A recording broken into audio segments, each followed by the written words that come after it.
ఎందుకు ప్రభువా? ఇప్పుడేగా చెప్పొచ్చాను, 15 రోజుల్లో నువ్వు చనిపోతావు, నువ్వు ఇల్లు చక్కబెట్టుకో, నీ ఇల్లు చక్కదిద్దుకో అని చెప్పమన్నావు, చెప్పాను, మళ్ళా ఎందుకు వెళ్ళమంటున్నావేంటి అని ప్రశ్నించాడు.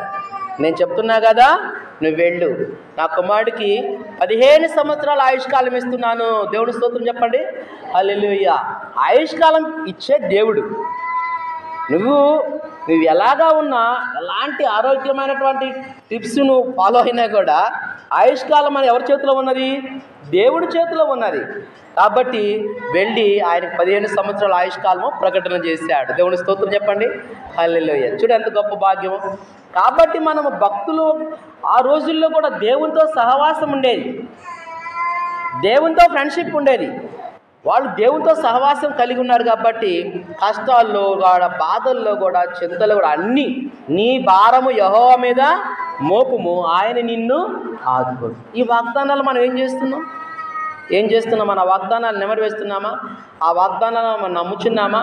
చూడండి.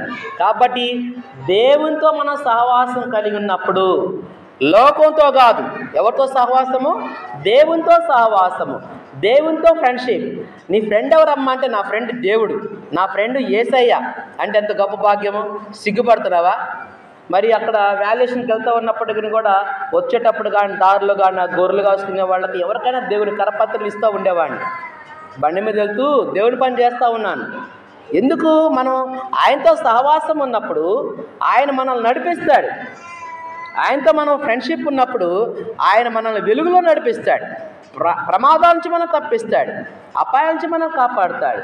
సో కాబట్టి మనము ప్రియమైన దేవుని సంగమా, ఎప్పటివరకు మనం ఈస్టర్ జరుపుకున్నాం, గుడ్ ఫ్రైడే జరుపుకున్నాం, ఈస్టర్ ఫెస్టివల్ జరుపుకున్నాం, మరి ఎంత వాక్యం మనం వింటున్నాము. మరి ఆయనతో సహవాసం ఉన్నదా? దేవునితో సహవాసం అనుకున్నదా? దేవునితో సహవాసం ఉంటే ఆయనని గురించి మన ఇతరులకు మనము చెప్పాలి. ఒక మంచి స్నేహితుడు ఉన్నాడు. ఎవరమ్మా నీ మంచి స్నేహితుడు అంటే, నా మంచి స్నేహితుడు యేసయ్య. ఎవరు? యేసయ్య. ఆయన నా మంచి స్నేహితుడు. ఆయన ఎంతైనా నమ్మదగినవాడు, ఆయన ఇచ్చేవాడేగా తీసుకునేవాడు కాదు. మనుషులైతే ఏం చేస్తారు? ఏం ఫ్రెండ్ ఆమెనుకో, ఆమె ఏం చేస్తుంది? ఆమె కొన్నిసార్లు ఇస్తుంది ఏమన్నా సహాయము, మళ్ళీ ఏం కొన్నిసార్లు ఇవ్వాలా, ప్రతిసారి ఇవ్వదు. మొన్ననే కదమ్మా నీకు సహాయం చేశానంట. కానీ యేసయ్య అలాంటి వాడు కాదు.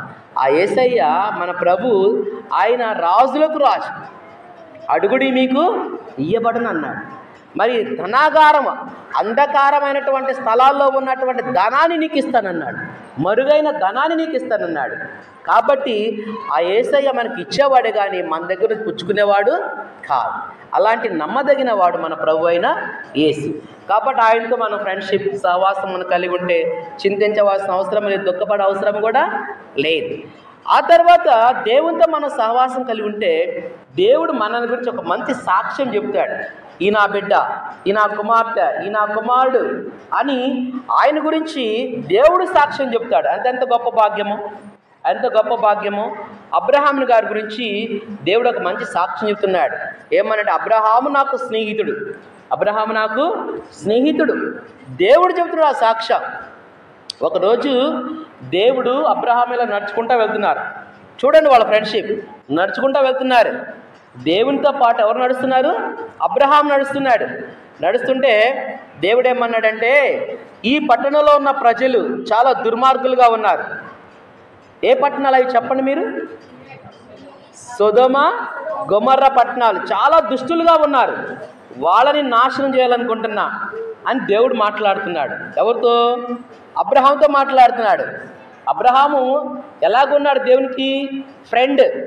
దేవుడే చెప్పాడు కదా సాక్ష్యం, అబ్రహాము హీఈస్ మై ఫ్రెండ్, ఆయన నాకు స్నేహితుడని దేవుడే చెప్తున్నాడు. ప్రభువా, ఆ పట్టణంలో 50 మంది ఉన్నారు, ఇంకో మంచి వాళ్ళు, నాశనం చేస్తావా? అలాగ బేరమాడుకుంటూ వస్తున్నాడు. చెయ్యనని అన్నాడు. ఒకవేళ 40 మంది అనుకో, నాశనం చేస్తావా? అలా తగ్గించుకుంటా వచ్చి చివరికి ఏమనంటే, అబ్రహాము తన యొక్క సహోదరుని రక్షించుకున్నాడు. ఏం పేరు ఆయన పేరు? లోతు. Very good. లోతు ఆయన కుటుంబాన్ని రక్షించగలిగాడు. ఎలాంటి కమ్యూనికేషన్, దేవునితో సహవాసం ఉంది కాబట్టి తన తమ్ముడు కుటుంబాన్ని రక్షించుకోగలిగాడు. మనం ఏం